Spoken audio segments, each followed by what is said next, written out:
Well, my name is Michael Miller. Welcome to the Mill Wing. We have a very special subject we're going to talk about today. I told you in my introduction that I was very socialist. Today I have a very special guest today. He's another close friend of mine, who would consider himself Republican and a capitalist. Now, remember, I told you I was a socialist, and we're going to debate the issues why I think socialism is better than capitalism. I think we should smash capitalism. I'm not a communist, by the way. And why he thinks that capitalism is the right way to go. So without further ado, I'd like to introduce my next guest, Cody Connely. Alright. How's it going, Michael? Good. Okay. First of all, before I ask anything, what is your political orientation? Are you Democrat, Republican, middle wing like me? What do you think? I am pretty much a right-wing Republican. Okay. All the way. I grew up like that. Mm-hmm. Okay, yeah, that makes sense. I know that you are a capitalist.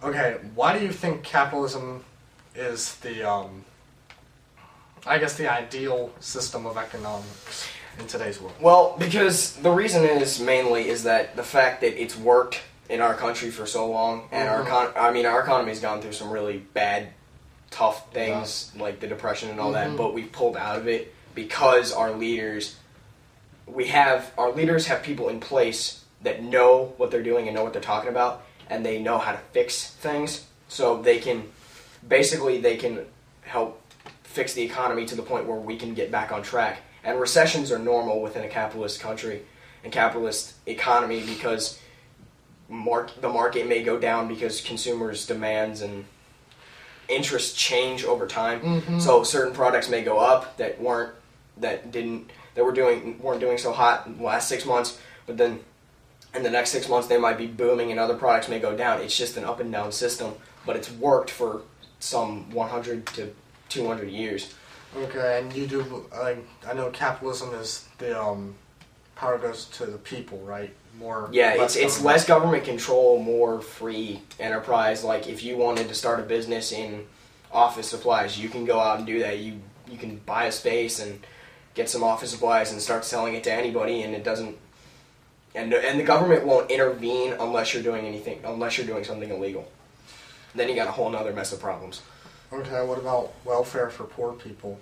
I honestly, this is kind of sound hypocritical and contradictory to what I just said, but I honestly think the welfare system is a waste of time and money, valuable money, because the welfare system is basically just encouraging people to not go find a job. But it helps them get into the point where they can get a job. I mean, you can't just start off with nothing. You can't. That's true, but the fact that the welfare system is almost like a paycheck for the poor because they're paying them a certain amount. The government is paying a certain amount of money from their funds to people. And most of the people who are on welfare are living off of it, and that is not right. They should cut them off at a certain point, and then tell them they either go find a job or they become homeless. And that's basically what I feel is the welfare system is fueling poverty. It's adding fuel to the poverty fire because it's encouraging more people not to get a job, and eventually they run out of the money because, let's face it, like 90-some% of the homeless people have either an alcohol or a drug problem. And they get that welfare money, and they feel their drug habit, and they don't go and find a job, and they don't put that money to a good use. But I mean, what about if it helps? Because usually welfare is for people to get back on track. Usually, if welfare can work if it's used for the right reasons. Okay. If I loaned you $5 to get your life back on track, I know that you would probably go and use that money and invest it in something, and then the money would grow and you get back on track. The people who are living off welfare now, really, they don't do that. They'll fuel their drug and alcohol habits, and then they're broke again, and they have to go look for the next high. And eventually, if their welfare check doesn't come, they'll resort to violence. And I also think the Social Security system is a waste of time, too. Because that is actually running out. Ooh, okay. Because you painted this system your entire working life, but the government's wasting it on the war in Iraq and other things. Okay, but I mean, Social Security is for the same thing. Like, welfare checks, isn't it? I mean, it's supposed to help. But by the time we retire, it'll be gone. And why so? Because we're running out of money because you pay into the system your entire working life, and you only get a certain amount of that back. That's true. And it's not enough for people to have a sustainable life, and they're looking for other sources of income.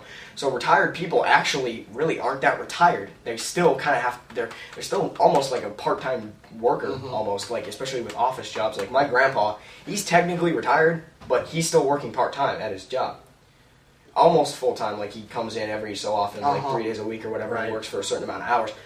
Because the Social Security system isn't strong enough and doesn't have enough money in it to give him, to sustain his life after he stops working. Okay.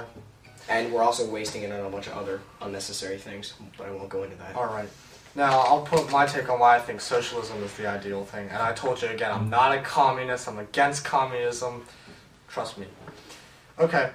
I think that capitalism is really a waste of time, and it's so people-oriented that you have dummies that are just going out, with this whole classes thing, saying, oh, I'm better than you, so therefore I get yada, yada, yada.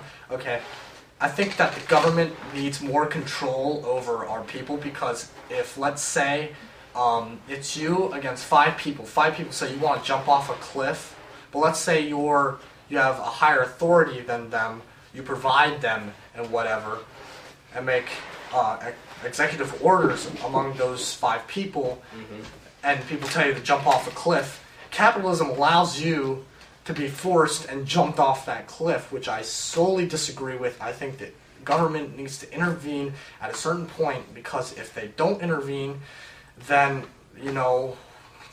I think dummies are able to make the wrong decisions. For example, I'm a very pro-life person. I say Roe versus Wade was a stupid court case.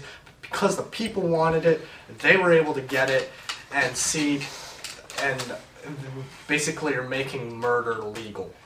I agree with you there, but the fact that it stood was because the government could really not intervene in that case, because capitalism.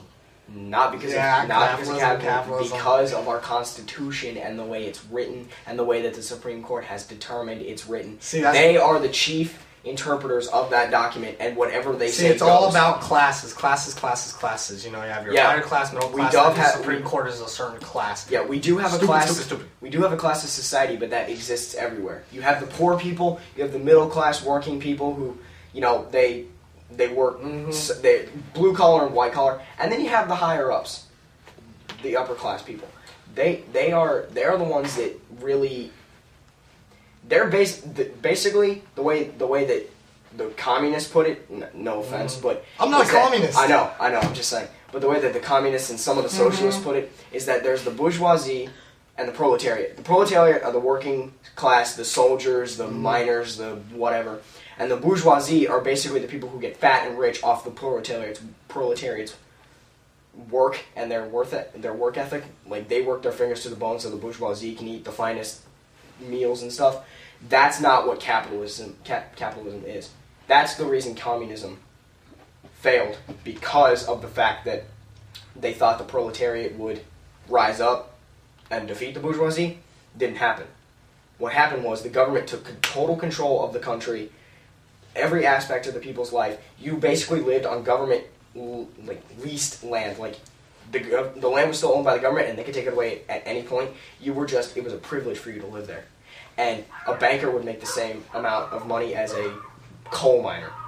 And the reason the communist system failed in that respect is the fact that you make the same amount of money no matter what, so what's the motivation to work harder? In capitalism, we compete for our money. And you compete for higher positions and higher paying jobs. So it's an incentive to, okay, if I get X amount of product out, I'll get to that next level and make that much more money. Performance payroll, I get it. Pretty much. And the only good thing that I see with socialism is the fact that government regulates healthcare. That's the only good point of socialism. But I hate the fact that it's basically the gray area between capitalism and communism, and I really don't like a gray area. It's almost like walking the line. In some of these things, you need to choose a side. And of course. Okay, but let's say... Okay. And also socialist countries are less military oriented.